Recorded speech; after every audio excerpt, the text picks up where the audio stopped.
Olá, bem-vindo ao primeiro No Pain.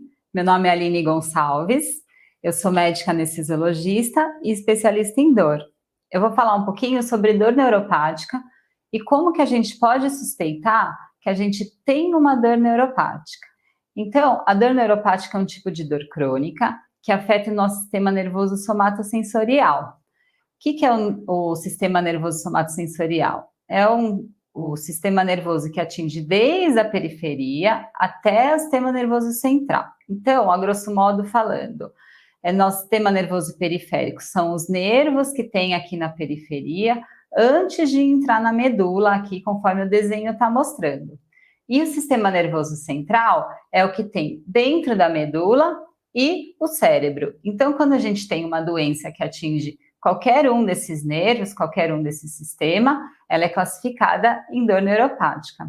É importante a gente saber porque ela atinge até 10% da população. Então, uma fração bastante importante da população tem esse tipo de dor, né? Ela pode ser muito incapacitante e ela pode causar sensações diferentes de dor. Então, é isso que eu vou falar para vocês hoje um pouquinho. Então, quais são os principais sintomas de dor?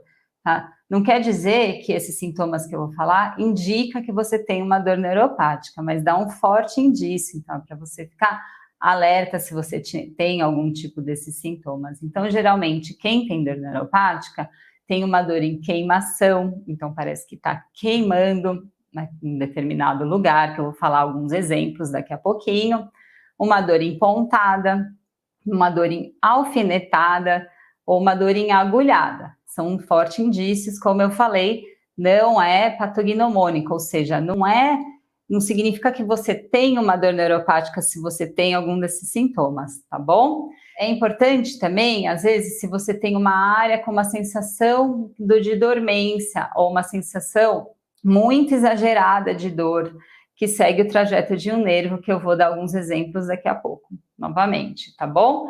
E às vezes você tem uma perda de sensibilidade, mais dor no mesmo território. Então, às vezes é uma área anestesiada que você sente dor também. Então, isso é um forte indício que você tem dor neuropática. E às vezes também a gente tem uma sensação estranha, chamada de parestesia. Então, uma sensação de formigamento, que não é dor, mas é uma sensação esquisita, tá? Num território. Então, para classificar os sintomas de dor neuropática, a gente tem dois tipos de sintomas, geralmente, que são os sintomas positivos, que é quando tem dor, e os sintomas negativos, quando a gente tem uma área que é um pouquinho mais anestesiada, tá? Então, às vezes, a gente pode ter dor espontânea em algum tipo de lugar do corpo, e a gente pode ter até mesmo dor causada por um estímulo que não é doloroso. Então, é uma característica da dor neuropática, às vezes, a gente sentir dor, por exemplo, quando põe o sutiã, quando põe a roupa, quando encosta um estímulo em algum lugar que não é para sentir dor, né? Então, isso é um forte indício que a gente pode ter dor neuropática. E o sintoma negativo, que é quando a gente tem um pouquinho mais de dormência em uma certa região do corpo, né? Então, a diminuição da sensibilidade a algum estímulo, e às vezes até mesmo uma área anestesiada, uma área que você não sente nada, tá? É um forte indício também que você tem dor neuropática, tá bom?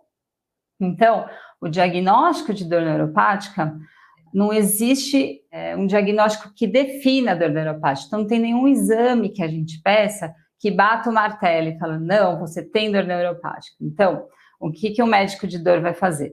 Baseado nos sintomas que você falou para a gente, então esses que eu acabei de falar, que são sintomas positivos ou negativos, mais a localização dos sintomas que você tem, então é muito importante que os sintomas que você tem sigam o trajeto do nervo, já que a dor neuropática, ela é decorrente da lesão de um nervo, né?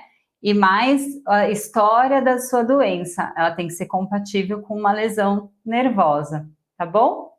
Então, eu vou falar alguns exemplos aqui de dor neuropática, né? De doenças, na verdade, que podem causar dor neuropática.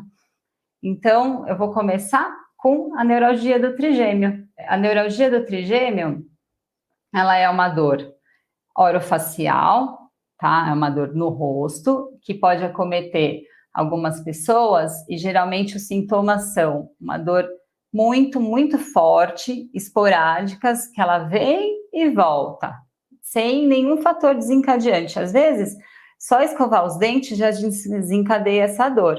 Então, isso é um tipo de dor neuropática. Ela pode acontecer tanto aqui indo para o olho, quanto para o maxilar, quanto para a mandíbula, tá? Então, uma dor recorrente, ela vai e volta, como eu disse, abrupta, ela não precisa de nada para acontecer, e ela geralmente é em choque elétrico ou em facada que acontece. Então, isso é um tipo de dor neuropática. Então, a gente tem uma dor no trajeto de um nervo, né? Que é o trigêmeo. Outro tipo de dor neuropática é quando a gente tem lesão de nervo periférico.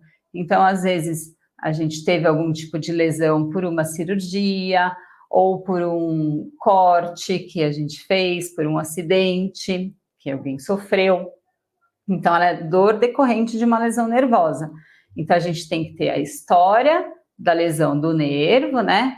Mais os sintomas negativos ou positivos que eu falei, e a dor ou esses sintomas negativos ou positivos têm que seguir o trajeto do nervo, tá bom? Então, são essas três características que fazem a gente pensar numa dor neuropática.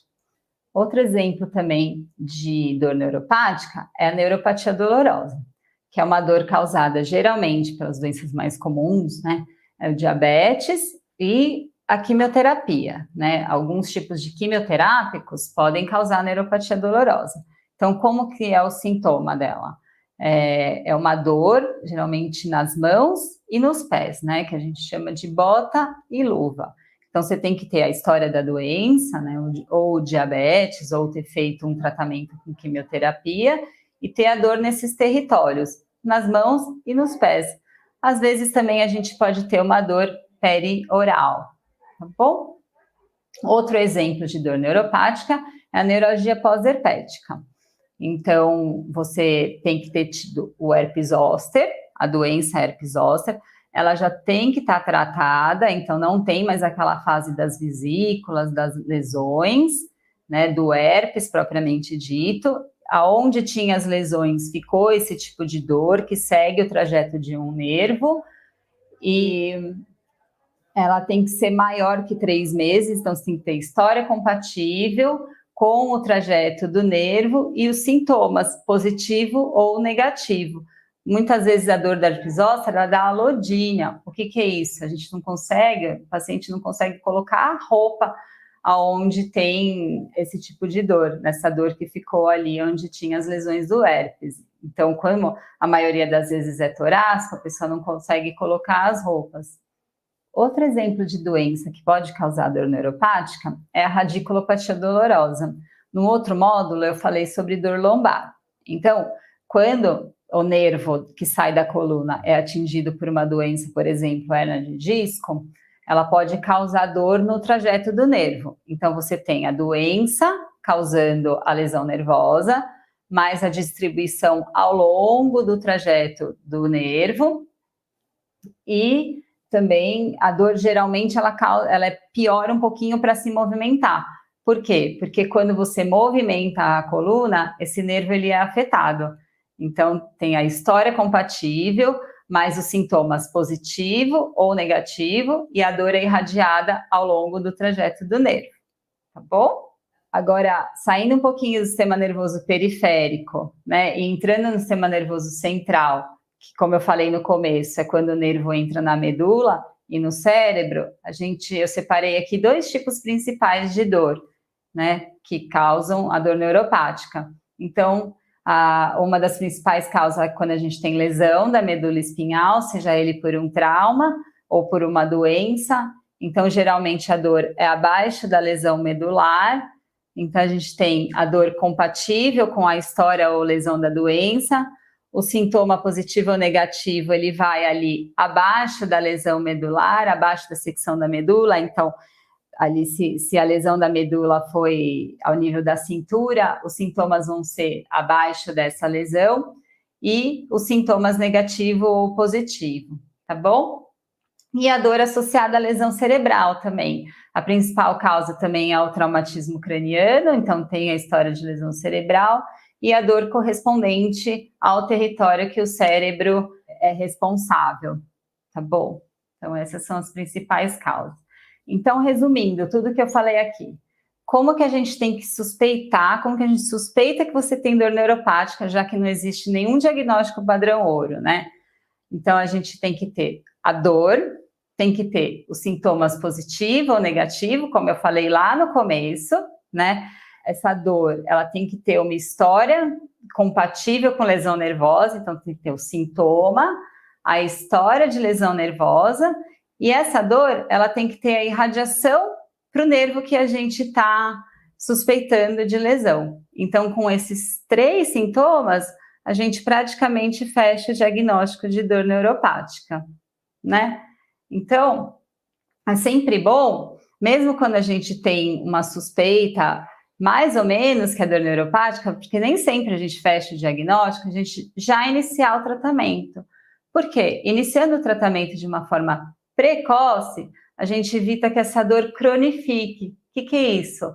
Às vezes, a dor, ela persiste por muito mais tempo, mesmo que a lesão já tenha sarado, o nosso cérebro, ele memoriza essa dor, então a gente tem que iniciar o tratamento o mais precoce possível. Então, por isso que é muito necessário procurar um médico especialista em dor para que esse tratamento seja instituído de uma maneira precoce. Então, o tratamento nem sempre é só com medicamento, às vezes a gente tem que ter uma abordagem com fisioterapia, com psicoterapia, né? A gente tem uma forma multimodal, né? Um tratamento multidisciplinar para abordar esse tipo de dor. Então, é muito importante buscar um especialista o mais rápido possível. É isso que eu tinha para falar para vocês. Muito obrigada por participar do primeiro No Pain.